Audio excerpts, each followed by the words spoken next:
Shalom jemaat Tuhan, selamat datang di ibadah tengah minggu. Hari ini Rabu 9 Februari 2022. Ibadah tengah minggu kita lakukan sedikit berbeda. Biasanya saya dengan Pastor Ari, kami melayani bersama. Tetapi oleh karena situasi yang ada, kami harus melakukan sedikit perubahan supaya ibadah kita tengah minggu ini tetap bisa berlangsung. Jemaat Tuhan, saya percaya bahwa kita semua telah menikmati kesetiaan Tuhan. Kita masih menikmati kebaikan Tuhan. Kebaikan Tuhan tidak pernah berubah apapun yang terjadi dalam dunia ini. Apapun yang kita dengar, apapun yang kita lihat, segala sesuatu tidak akan bisa menghentikan kebaikan Tuhan. Saat ini kita akan menyiapkan hati kita semua. Sebelum kita belajar firman Tuhan yang berjudul Don't Give Up, kita akan memuji Tuhan bersama-sama. Tim pujian akan memimpin kita semua masuk dalam hadirat Tuhan. Saya mendorong supaya kita semua bisa beribadah bersama-sama, menyembah Tuhan sejenak, meninggalkan sebentar setiap kesibukan kita, dan kita bisa menikmati hadirat Tuhan bersama-sama dimanapun kita berada. Mari kita berdoa. Bapa, pada saat ini kami bisa berkumpul lagi dalam ibadah tengah minggu. Kami bisa menikmati hadirat-Mu Tuhan secara online. Tuhan, kami siap untuk belajar bersama-sama. Kami siap menaikkan pujian penyembahan kami. Urapi seluruh umat-Mu Tuhan dimanapun mereka berada. Dan urapi hamba-Mu yang akan memimpin ibadah ini ya Tuhan. Rangkaian ibadah ini akan menjadi berkat bagi kami semua. Kami akan belajar dari isi hati Tuhan. Terima kasih ya Bapa. Di dalam nama Yesus kami sudah berdoa, haleluya. Amin, amin. Jemaat Tuhan, mari kita memuji Tuhan bersama-sama.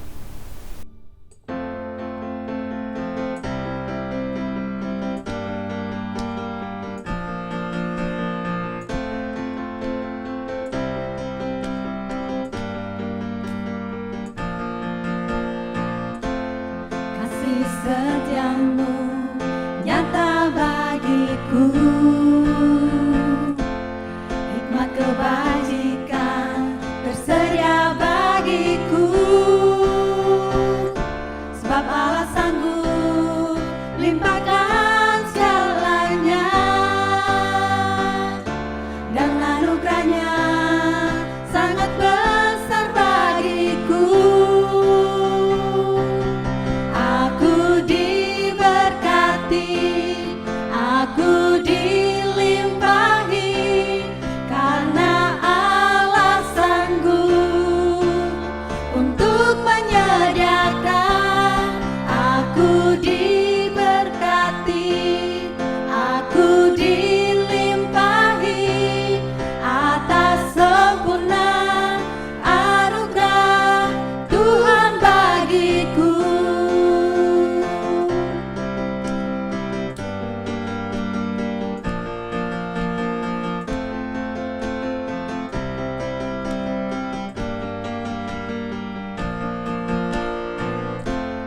Kasih setiamu nyata bagiku, hikmat kebajikan tersedia bagiku, sebab Allah sanggup limpahkan segalanya, dan anugerahnya sangat besar bagiku. Aku diberkati,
Saudara diberkati.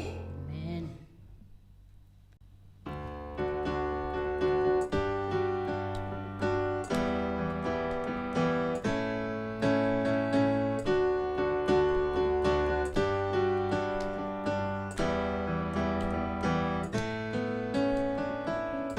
Kecaplah dan lihatlah betapa baiknya Tuhan itu. Rasakan dan nikmati kasih setia Tuhan. Kecaplah dan lihatlah betapa baiknya Tuhan itu. Rasakan dan nikmati kasih setia Tuhan. Syukur bagimu Tuhan, segala hormat bagimu Tuhan. Allah yang mengasihiku, Allah yang memeliharaku selamanya.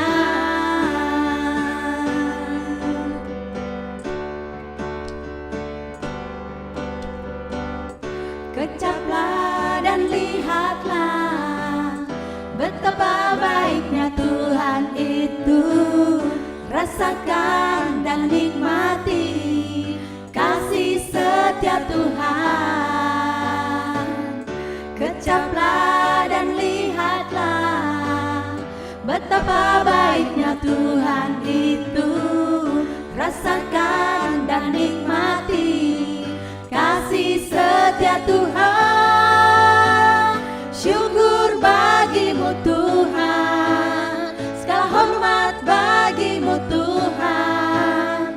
Allah yang mengasihiku, Allah yang memeliharaku. Syukur bagimu Tuhan, segala hormat bagimu Tuhan. Allah yang mengasihiku, Allah yang memeliharaku selamanya, selamanya, selamanya. Haleluya, haleluya. Kita sudah menaikkan setiap pujian penyembahan kita bersama-sama. Saya percaya Tuhan sudah disenangkan setiap pujian penyembahan kita. Dan setiap penyembahan yang kita naikkan, pujian yang kita nyanyikan, ada kuasa di dalamnya. Apapun yang sedang kau hadapi, apapun yang sedang engkau nikmati hari-hari ini, jangan pernah berhenti menyembah Tuhan. Amin ya.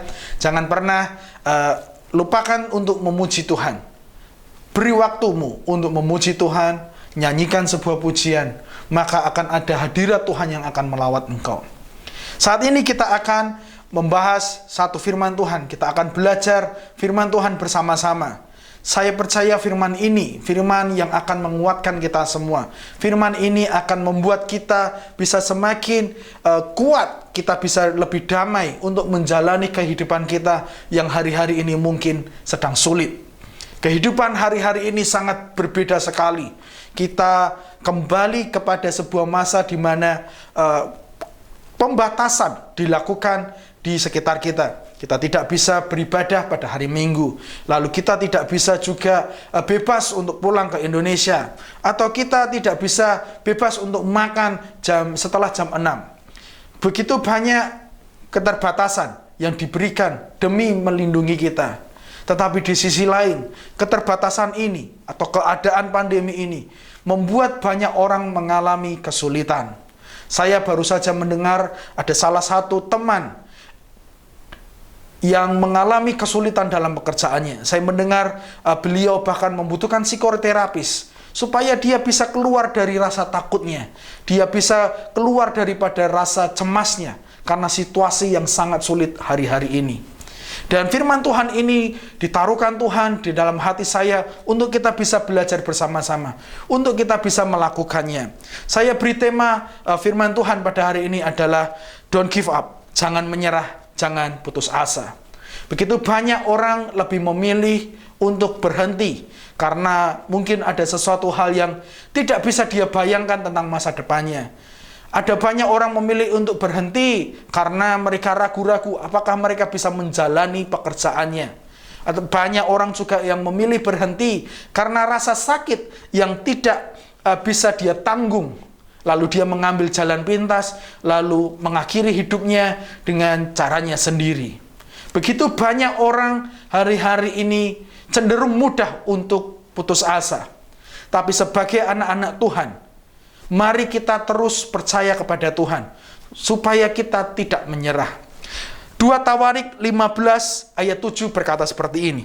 Tetapi kamu ini, kuatkanlah hatimu, jangan lemah semangatmu, karena ada upah bagi usahamu.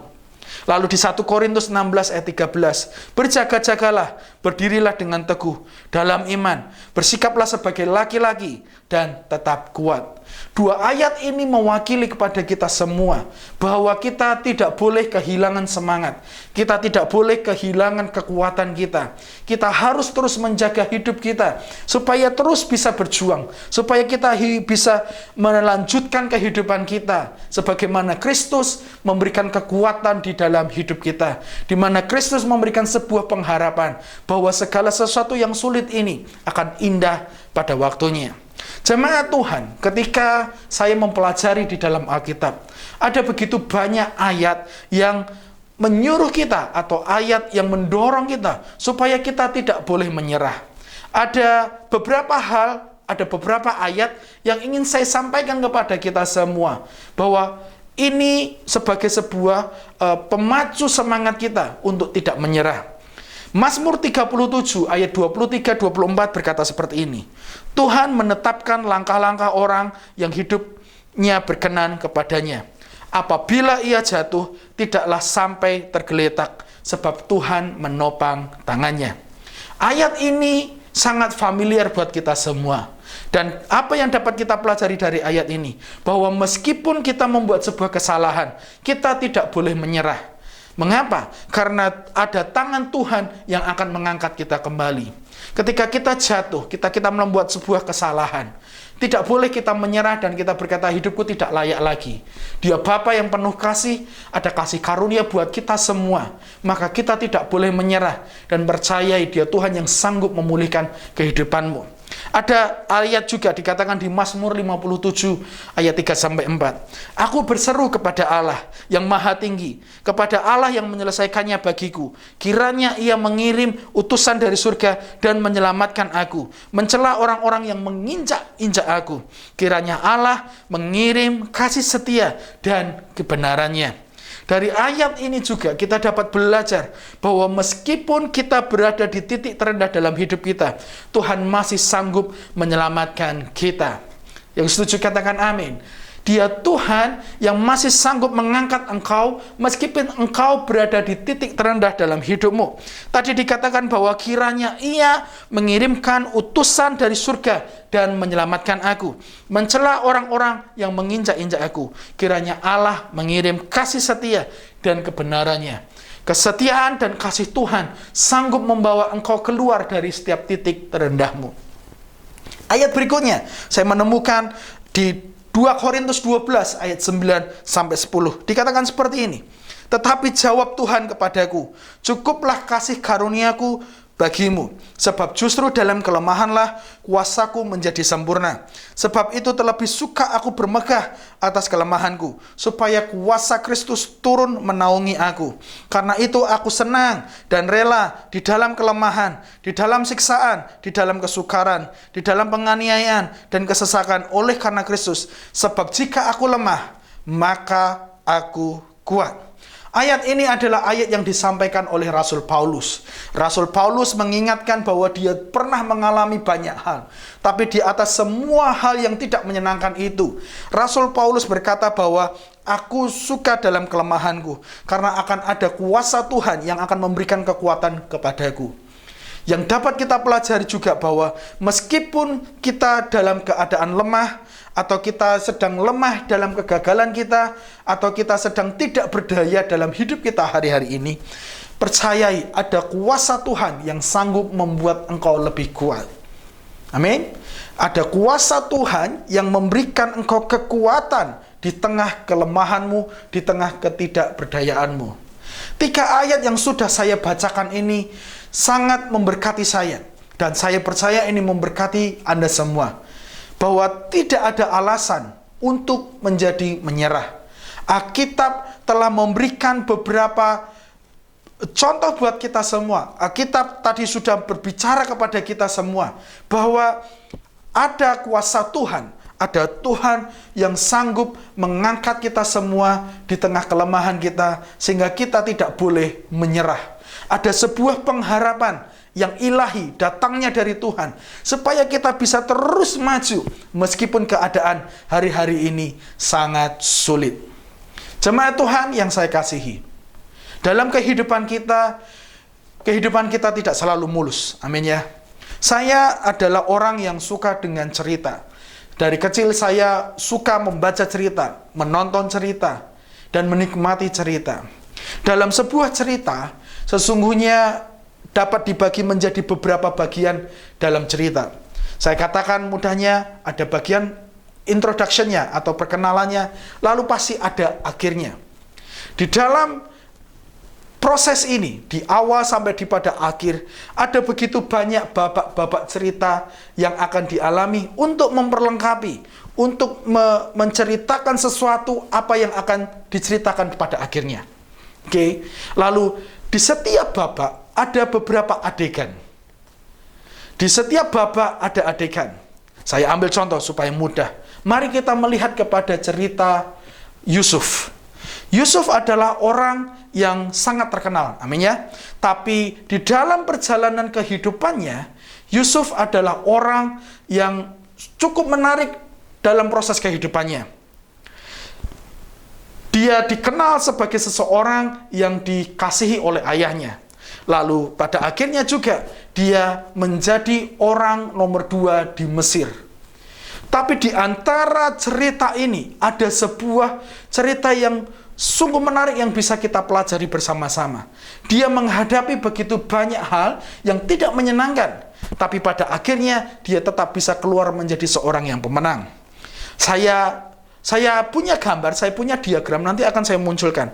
Dalam kehidupan Yusuf, diceritakan ada di Kejadian 37, Kejadian 39, Kejadian 40, dan Kejadian 41. Di beberapa pasal ini, diceritakan bagaimana proses kehidupan Yusuf. Oke? Yusuf pada umur yang ke-15, dia dikasihi oleh ayahnya. Dia menerima mimpi yang aneh. Kalau saya bisa membuat diagram, maka kehidupannya sedang ada di atas. Karena dia menikmati kasih karunia ayahnya, dia diperlakukan berbeda daripada kakak-kakaknya, dia sungguh diberkati pada umur 15. Lalu umur 17, dia harus mengalami sesuatu hal yang tidak menyenangkan. Karena kecemburuan dan karena ketidaksejahteraan yang dimiliki oleh kakak-kakaknya, maka Yunus harus masuk ke dalam sebuah sumur. Kita semua tahu, dari umur 17 sampai kepada umur 20, Yusuf mengalami sebuah perbudakan.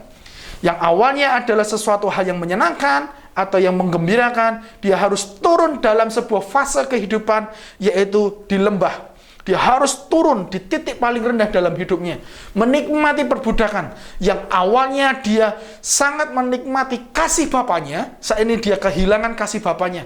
Dia kehilangan semua fasilitas yang diberikan oleh bapaknya. Dia harus menjadi budak selama 3 tahun. Lalu di dalam kehidupan prosesnya di dalam perbudakan, dia mengalami pengangkatan sedikit. Oke, Anda bisa nanti baca, pada akhirnya dia menjadi manajer di rumah Potifar. Dia mengatur segala sesuatu segala sesuatu yang dimiliki oleh Potifar. Dan kita semua sudah membaca juga, dia akhirnya difitnah oleh istri Potifar. Apa yang baik itu menjadi turun kembali. Dia harus masuk di penjara pada usia yang ke-25. Lalu dia masuk di sana, dia kehilangan segala sesuatunya yang biasanya dia bisa mengatur ini dan itu. Sekarang dia berada kembali di penjara. Dia ada di penjara, lalu dia melakukan kehidupannya, melanjutkan kehidupannya. Dia tidak berhenti dalam persekutuannya dengan Tuhan. Lalu dia mengalami pengangkatan, dia menjadi kepala penjara. Setelah menjadi kepala penjara, sesuatu terjadi, dia ditipu, dia ditinggalkan. Lalu dia turun lagi, dia masuk kepada penjara. Dia turun lagi ke dalam lembah kehidupannya. Dia kembali kepada titik terendah dalam hidupnya. Dan pada akhirnya, akhir dari cerita itu semua, Yusuf keluar menjadi seorang pemimpin nomor 2 di Mesir. Oke, jadi ada sebuah gelombang kehidupan. Kalau saya bisa buat diagram, maka gelombangnya itu cukup menarik. Dia ada di atas, lalu tiba-tiba turun ke bawah, naik sedikit, lalu di bawah Tuhan turun ke bawah, lalu naik lagi dan turun lagi, dan akhirnya happy endingnya adalah dia menjadi pemimpin kedua di Mesir. Dan bukan hanya itu, setelah dia mati, seluruh tulang belulangnya dibawa keluar daripada Mesir. Yusuf adalah orang yang bisa menikmati segala sesuatu dan akhirnya dia mengalami sebuah kemenangan. Apa yang saya maksudkan di sini? Bahwa semua orang mungkin mengalami hal yang sama, di mana dia pernah jaya, lalu dibawa Tuhan turun ke lembah, lalu diangkat lagi oleh Tuhan, dan dia harus masuk lagi kepada hal-hal tertentu.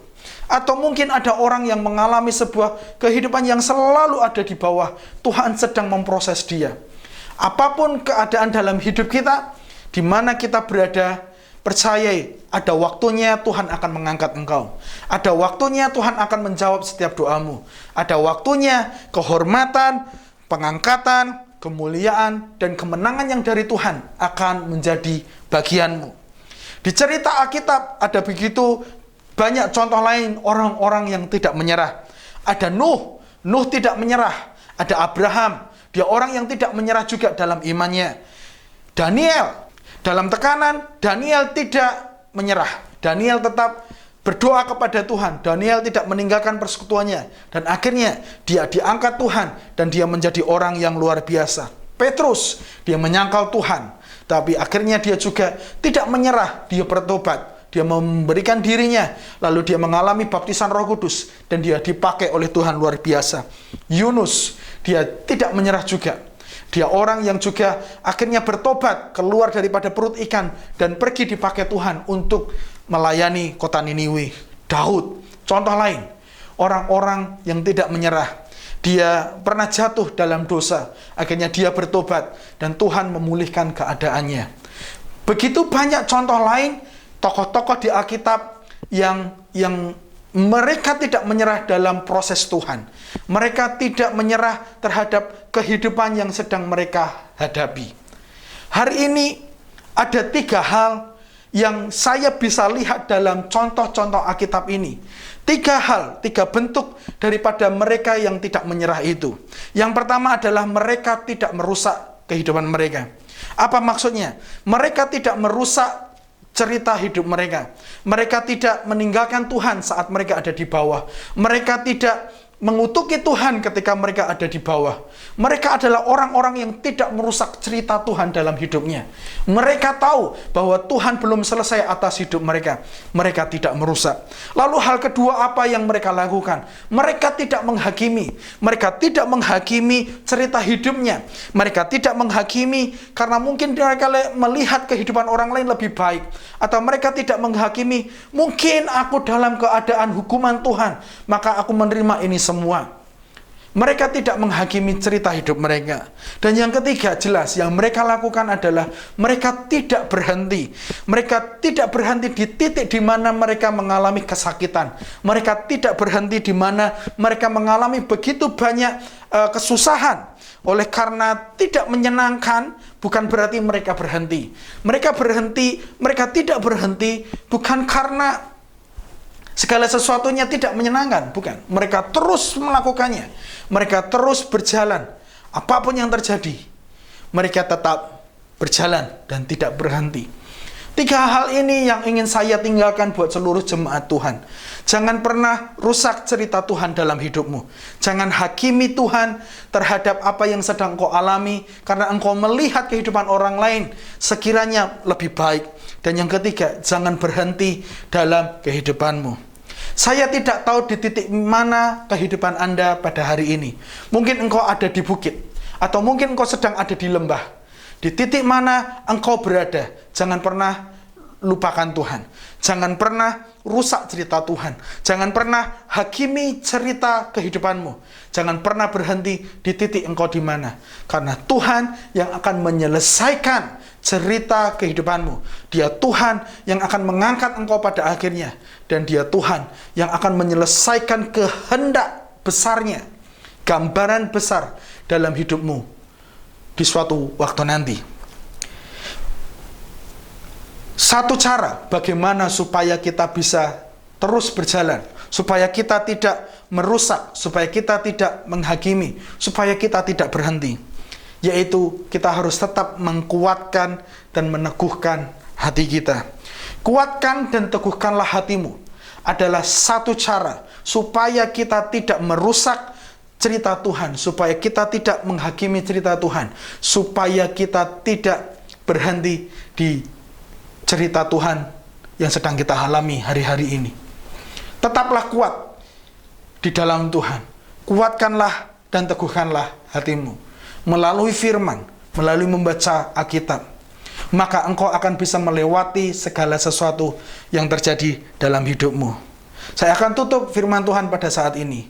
Saya tidak tahu apa yang sedang engkau alami, tapi yang jelas, jangan pernah berhenti, jangan menyerah. Ada satu perkataan dikatakan seperti ini oleh Thomas Edison. Kegagalan seringkali dialami oleh orang yang tidak menyadari seberapa dekat dirinya dengan kesuksesan ketika dia menyerah. Sesungguhnya kesuksesan ada di depan mata.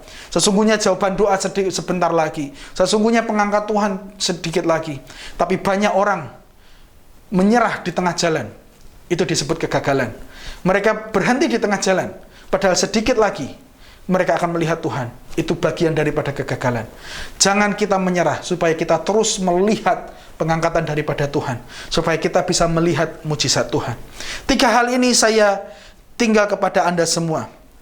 Di titik mana Anda sekarang? Yang pertama, jangan rusak cerita hidup Anda oleh karena engkau tidak yakin dengan jalan cerita hidup Anda. Dan yang kedua, jangan hakimi cerita hidup Anda oleh karena cerita hidupmu terkesan tidak menyenangkan atau kehidupan orang lain terkesan lebih menyenangkan. Dan yang ketiga, jangan berhenti di titik sekarang oleh karena Anda tidak senang menjalaninya. 3 hal ini akan kita lakukan bersama-sama. Maka pada akhirnya kita akan melihat pertolongan yang daripada Tuhan. Mari kita berdoa. Bapa, kami ucap syukur buat firman-Mu pada saat ini. Kami diingatkan untuk tidak menyerah. Beri kami kekuatan, beri kami kemampuan di setiap hati kami, supaya kami tidak merusak, supaya kami tidak menghakimi, supaya kami tidak berhenti di jalan hidup kami ini Tuhan. Seapapun yang sedang Engkau kerjakan dalam hidup kami percayai Engkau Tuhan yang akan menolong kami semua. Engkau Tuhan yang akan memampukan kami keluar sebagai orang yang lebih daripada pemenang. Di dalam nama Yesus, kuatkan dan teguhkan seluruh umat-Mu ya Tuhan, supaya mereka semua tetap melihat kepada Tuhan. Di dalam nama Yesus, ini doa hamba-Mu buat mereka semua. Haleluya. Amin. Amin. Haleluya Yesus. Terima kasih Tuhan. Ini hidup kami Bapa.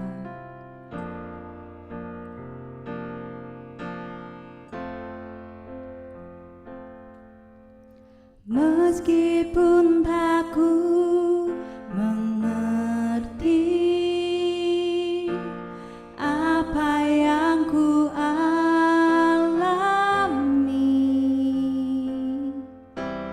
namun ku yakin Tuhan punya rancangan terbaik.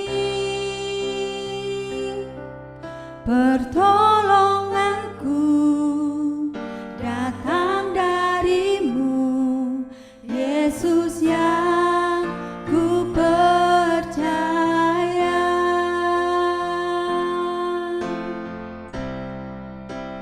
Yang tak mungkin bagiku,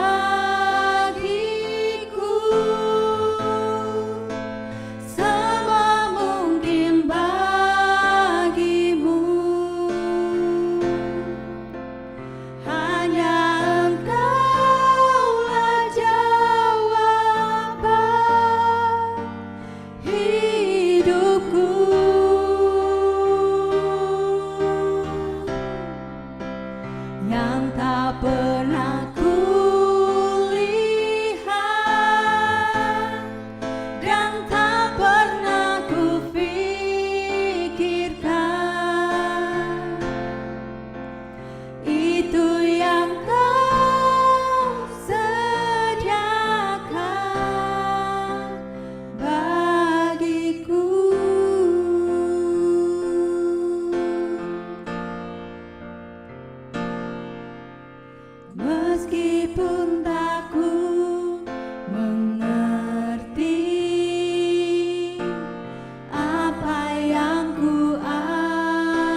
Haleluya, haleluya. Kita sudah belajar firman Tuhan pada hari ini.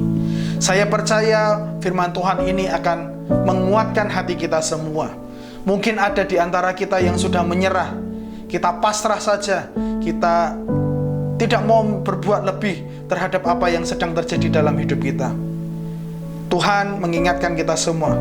Dalam situasi apapun, Tuhan yang akan memberikan kita kekuatan supaya kita bisa terus berjalan, tidak menyerah, tidak menghakimi, tidak merusak cerita Tuhan, dan semua rencana Tuhan yang besar tetap terjadi dalam hidup kita semua.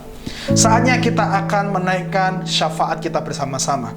Ada beberapa hal pokok doa yang masuk kepada kami untuk kita bisa doakan bersama-sama. Dan jika bagi seluruh jemaat yang lain atau teman-teman yang mengikuti ibadah ini yang bukan jemaat dari ICA, silakan kirimkan pokok doa Anda. Bisa tuliskan dalam kolom komentar atau bisa menghubungi kami di nanti bagian akhir dari video ini. Ada nomor-nomor telepon yang bisa Anda hubungi. Kirim kepada kami akan berdoa bersama-sama dengan Anda sampai Tuhan melakukan sesuatu, sampai terjadi sebuah mujizat. Percayai mujizat itu nyata. Yang pertama, kita akan berdoa buat salah satu anggota keluarga dari jemaat yang sakit. Kita berdoa supaya Tuhan yang akan menolong dia. Ada satu gangguan di pencernaannya, ada satu gangguan di bagian ususnya. Kita berdoa supaya Tuhan menolong, supaya Tuhan campur tangan. Dan yang kedua, kita akan berdoa buat saudara dari salah satu jemaat juga yang baru saja melakukan tindakan medis karena diabetes yang dialami. Kita berdoa supaya pemulihan Tuhan terjadi atas beliau. Kita berdoa buat mereka yang sakit, Tuhan campur tangan, kesembuhan turun atas mereka. Mari kita berdoa bersama-sama. Bapa, kami mengucap syukur atas firman yang sudah kami dengar. Saatnya Tuhan kami mau berdoa buat mereka yang sakit. Di dalam nama Yesus bersama seluruh umat-Mu Tuhan, kami mau berdoa, kami mau meminta, kami mau supaya Tuhan melepaskan kesembuhan-Mu dalam nama Yesus. Sembuhkan anak-anak-Mu ya Tuhan. Ulurkan tangan-Mu buat mereka yang sakit. Hamba berdoa, ada 2 orang Tuhan yang minta untuk didoakan secara khusus pada hari ini. Ada yang memiliki gangguan dalam pencernaannya ya Tuhan. Dan ada yang baru saja mengalami tindakan medis karena dia mengalami penyakit diabetes. Tuhan, 2 orang ini kami bawa kepadamu. Sembuhlah Engkau dalam nama Yesus. Kami klaim kesembuhan yang daripada Tuhan. Kami lepaskan kesembuhan yang daripada Tuhan. Sembuhkan mereka di dalam nama Yesus. Hamba percaya bahwa Engkau Tuhan yang masih melakukan mujizat kesembuhan. Engkau Tuhan yang masih melakukan keajaiban-Mu dalam hidup kami. Setiap tubuh kami adalah ciptaan-Mu Tuhan. Engkau yang memiliki kuasa penuh atas tubuh kami.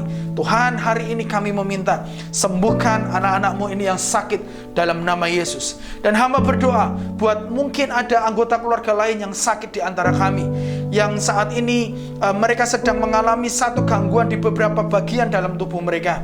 Di dalam nama Yesus, kuasa yang sama akan menjamah mereka. Kuasa yang sama akan menolong mereka bisa keluar dari rasa sakit yang ada. Terima kasih ya Tuhan. Terima kasih. Kami akan mendengar bahwa mereka sudah mengalami mujizat Tuhan. Kami akan mendengar bahwa Tuhan sudah sembuhkan mereka. Hamba berdoa juga Tuhan buat seluruh umat-Mu dimanapun mereka berada. Mungkin hari-hari ini mereka sedang lelah. Mungkin hari-hari ini mereka sedang mengalami sesuatu hal yang tidak menyenangkan. Hamba berdoa Roh Kudus akan menjamah mereka, memenuhi hati mereka dengan kasih-Mu, memenuhi hati mereka dengan damai sejahtera-Mu. Tuhan, ambil setiap kelelahan yang ada, ambil setiap kegundah gulana ya Tuhan, setiap hati yang tidak sejahtera. Hamba minta supaya Tuhan akan damaikan mereka semua dalam nama Yesus. Tolong seluruh umat-Mu dimanapun mereka berada, supaya mereka tetap kuat Tuhan, supaya mereka tetap melihat kepada Tuhan. Terima kasih ya Bapa. Kami mengucap syukur atas segala sesuatu yang sudah kami alami sampai hari ini. Kami percaya bahwa Tuhan sungguh mengasihi kami semua. Jemaat Tuhan, mari kita siapkan diri kita untuk menerima berkat yang daripada Tuhan. Hamba percaya Tuhan, Engkau Tuhan yang akan memberkati kami semua. Engkau Tuhan yang tidak pernah meninggalkan kami. Angkat tanganmu bersama-sama dan terima berkat yang daripada Tuhan. Tuhan memberkati engkau dan melindungi engkau. Tuhan Tuhan menyinari engkau dengan wajah-Nya dan memberi engkau kasih karunia. Tuhan menghadapkan wajah-Nya kepadamu dan memberi engkau damai sejahtera yang melampaui segala akal itu. Kasih, anugerah, limpah rahmat dari Tuhan kita Yesus Kristus, persekutuan yang indah dengan Roh Kudus mengawali setiap langkah kehidupan kita hari-hari ini sampai selama-lamanya. Terima kasih ya Tuhan. Kami tutup ibadah tengah minggu kami pada saat ini di dalam nama Yesus. Haleluya. Amin, amin, amin. Jemaat Tuhan, selamat melanjutkan aktivitas Anda dan Tuhan Yesus memberkati.